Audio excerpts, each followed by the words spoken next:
Hi, I'm Saad, and welcome back to AI True Life Stories. Today we're delving into one of the most tragic events of the 20th century, the Rwandan Genocide of 1994.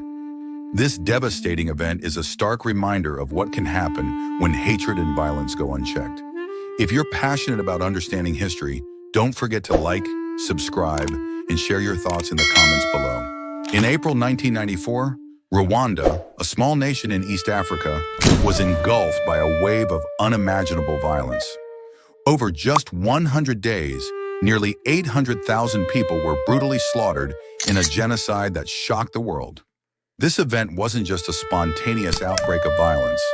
It was the result of deep-rooted ethnic tensions between Rwanda's Hutu majority and Tutsi minority. Tensions that had been simmering for decades. The catalyst for this genocide was the assassination of Rwanda's president, Juvenal Habyarimana, on April 6, 1994. His plane was mysteriously shot down, and blame quickly fell on Tutsi rebels.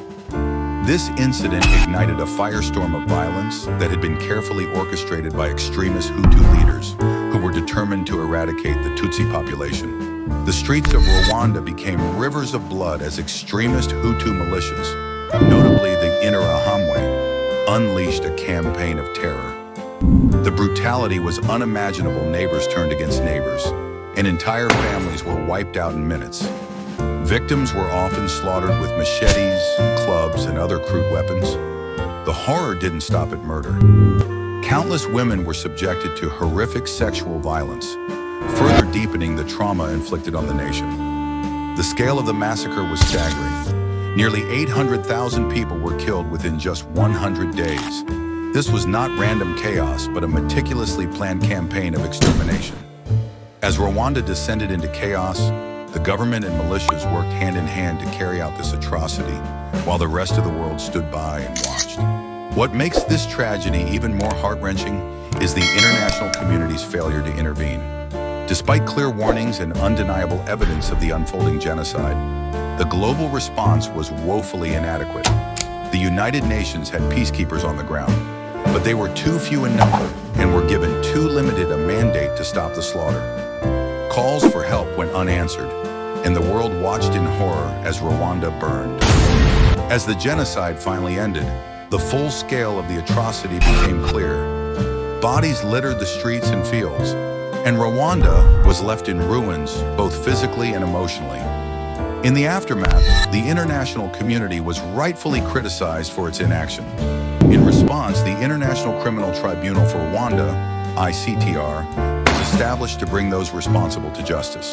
The ICTR managed to prosecute several key figures responsible for the genocide, including leaders of the Interahamwe militias and government officials who had orchestrated the violence. These trials were a crucial step toward justice and were essential in helping Rwanda begin the long process of healing and reconciliation.